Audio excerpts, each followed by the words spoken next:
What's up, everyone? This is Chich here, back with Chicharito. This time, amidst this lockdown or quarantine period that we're experiencing, I believe everyone's at home right now, and even if you can go out, it's like most probably just for essentials. So, for example, your groceries, right? Buying your eggs, bread, and etc.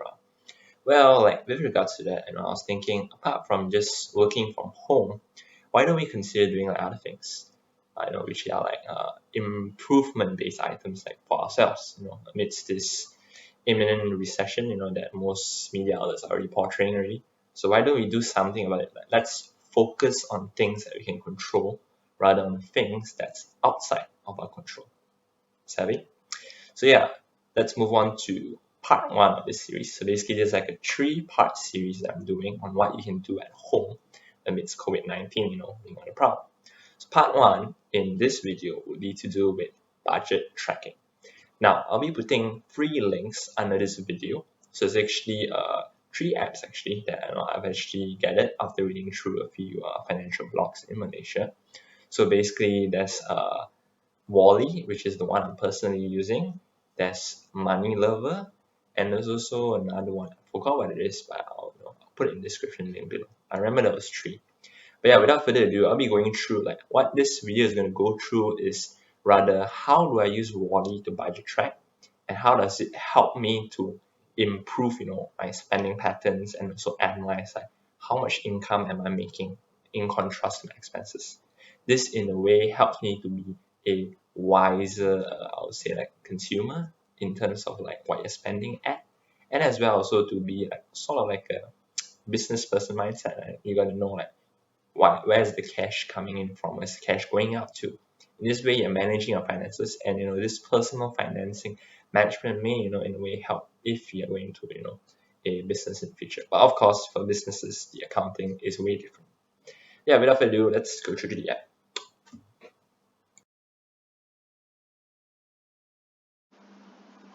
So as mentioned earlier, I'm going to review a budget tracking app named Wally.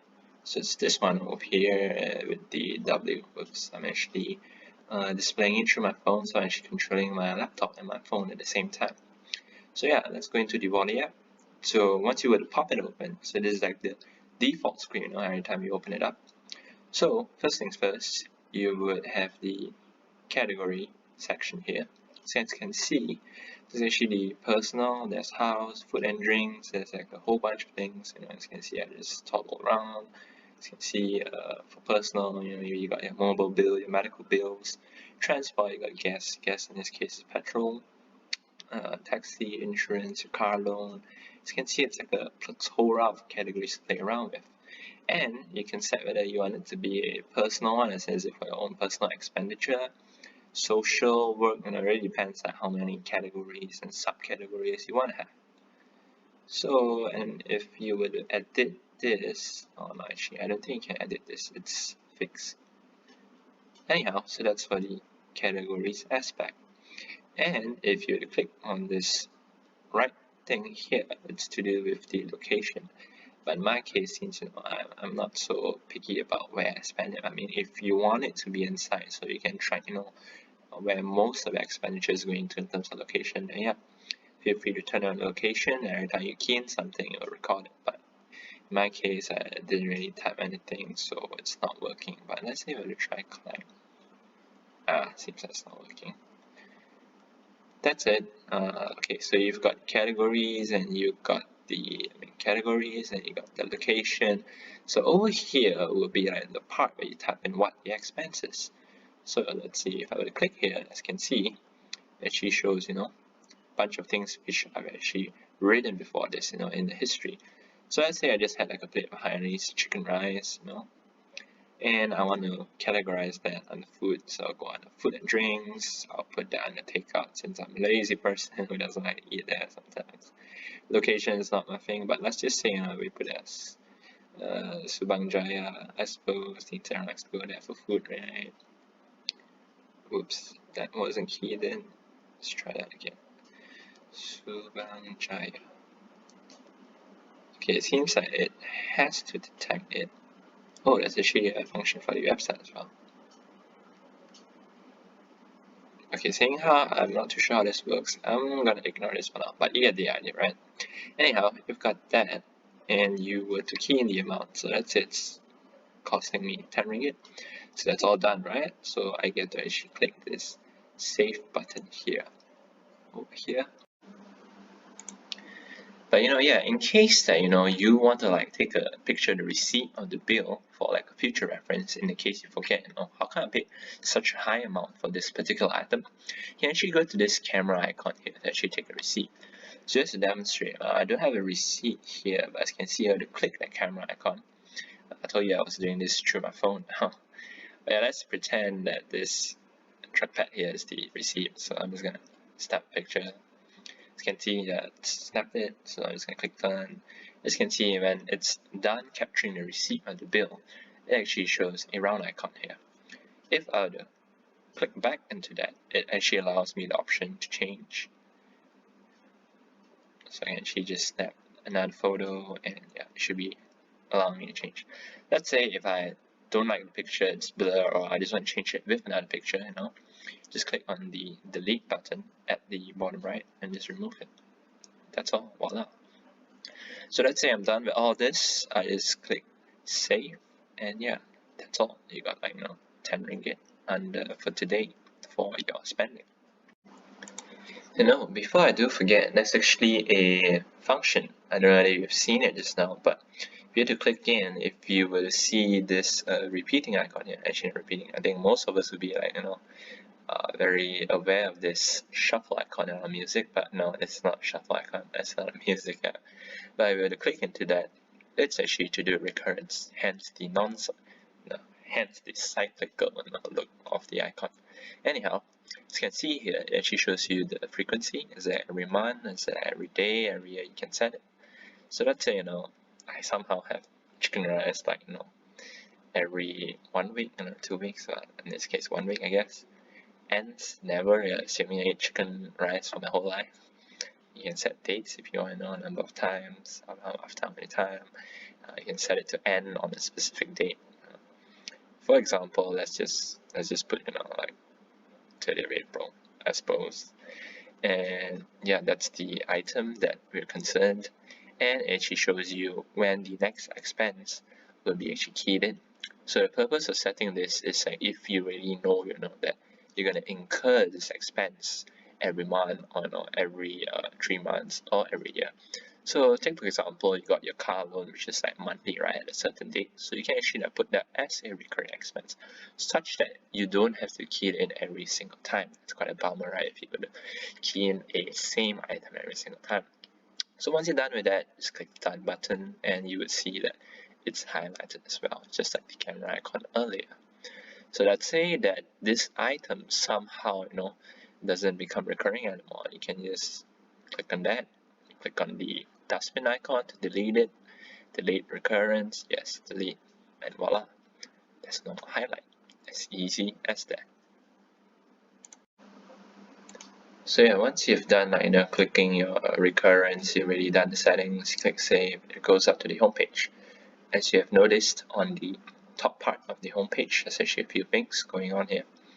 You've got the remaining budget for the month, savings forecast for the month, upcoming payments if any, in terms of a recurring pattern, and the balance that you've currently have.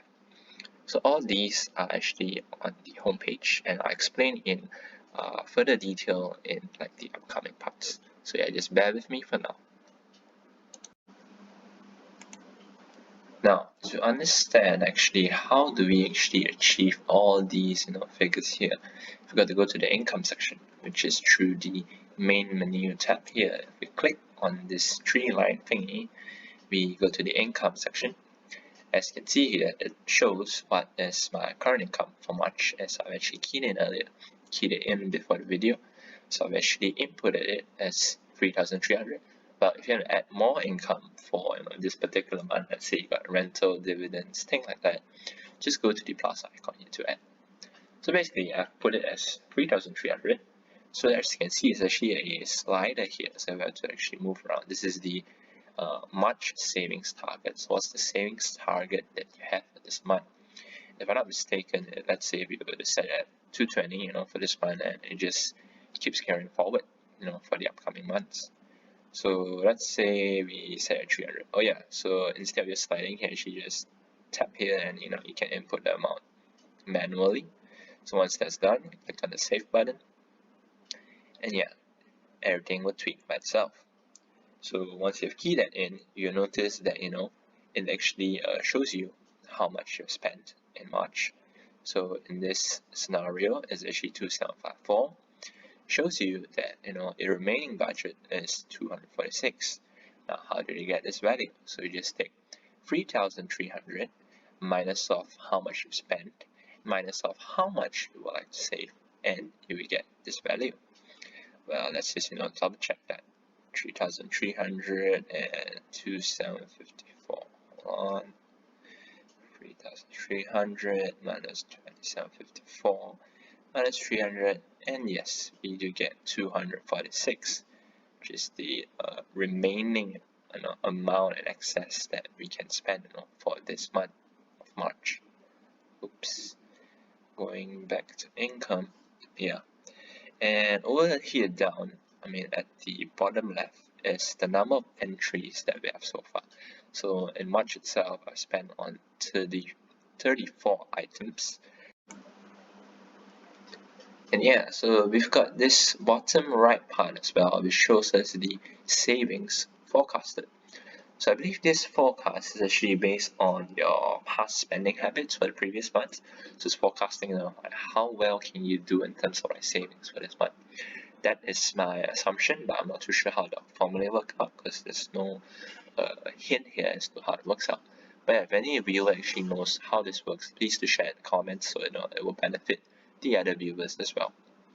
And there's also actually a very cool function here. So if you actually were to tap on any of these 4 boxes, oops, okay, here we go, you can see that it actually gives a detailed view of each item.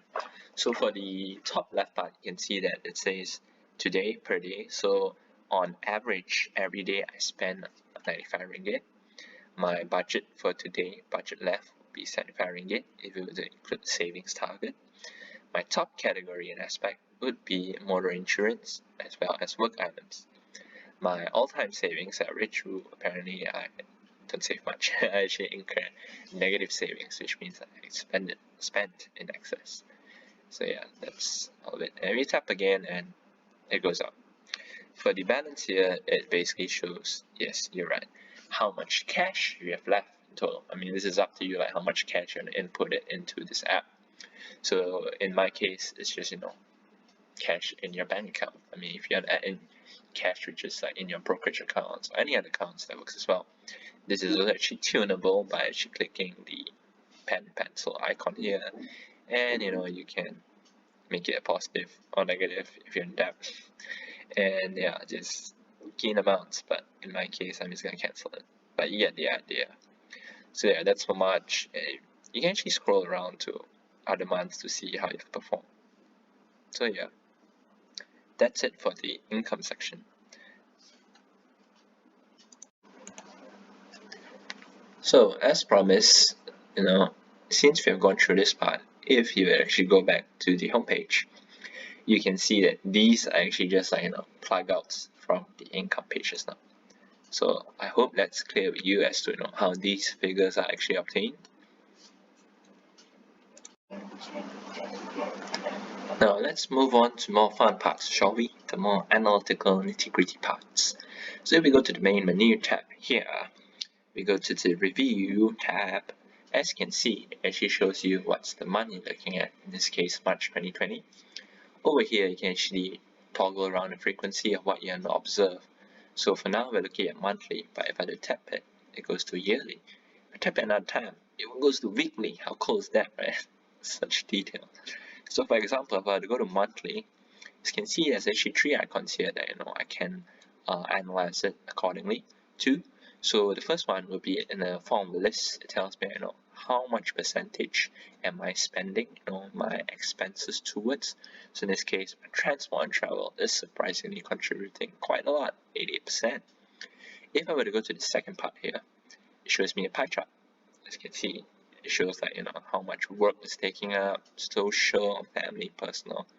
I'm a bad family guy, huh? That's it. Let's move on to the third one.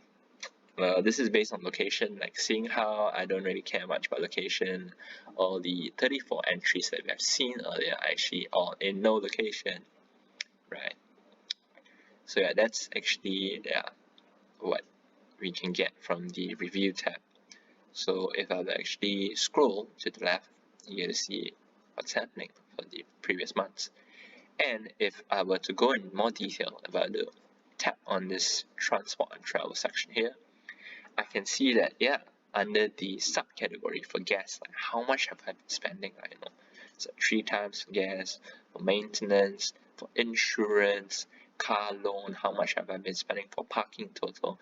So it's actually very useful to actually dig through, like which subcategory is contributing a lot towards that category, and under the subcategory, what are the items that actually contribute towards that, towards the bigger picture. Take for example parking. I know that I've actually spent 43 ringgit, but I want to know that what's contributing towards the parking. So what was the one of the highest ones? So I could see here that, oh wow, I actually went to MBPJ parking is actually taking up 1050, just by the day itself, and this is contributing towards 4315, which is actually contributing towards the the overall transport amount of around 2.4k, which is actually quite a lot.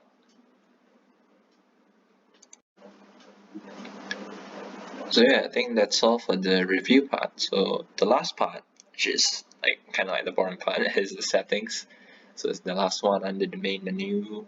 We go under that, you can actually set a passcode if you have very, some prying eyes, maybe looking above your shoulders. So if I click that on, you can actually set a passcode. But I'm not interested in that. I'm not concerned with people looking at my expenses. What else? Launch on expand screen. So yeah, if you have to toggle this on or off, it basically, how do I put this? So if you actually go to the, just let me demonstrate this. So if this is on and I actually click Wally, yeah. So this is the expand screen that they're talking about. So every time you have to launch it, it really, makes it easy for you to just quickly key in, whatever expense you're incurring at the moment. But let's just say I were to turn it off, I were to launch it back again, yeah, it goes back to the spot that you were last using. But in my case, since I use it only for keying in expenses to track myself, I always keep it on. Currency wise, yeah, what currency are you using based on which country you're living in? Week start, when does your week start? Monday or Sunday or Saturday? Financial month, is it January, February, and so on? So January is 2-1, so you get the idea. Distance unit, I think this is for location. Personal details, backups, yeah, migrating, so yeah. The others are all pretty self-explanatory, so I don't think I need to go through that. So yeah, that's roughly all you get from Wally. So I know there are a lot of other apps out there, doing this, but I think for me, because since I've been using this for 2+ years, since 2018, so yeah, I was thinking I've gotten comfortable with this. I don't think it's necessary for me to migrate to another app. But yeah, I think there are actually a few other apps. I'm just gonna go dig them out. I'm just gonna put it in the description box below, so you can go check it out. Last but not least, I've actually written an article on Medium that actually relates back to the content of this video. So basically it's on budget tracking as well, but I'm doing it on Excel and with the inputs coming from the Wally app. So if you're actually really keen into reading these kind of things, articles, books, then yeah, do give it a check. I'll be attaching this link under the description box below as well. But yeah, that's it for now. So give this video a like, and subscribe to my channel if you think, this has been, something useful for your improvement, regardless of the financial or personal improvement. Thanks again for watching, and I'll catch you next time. See you, Chicho Recurrence.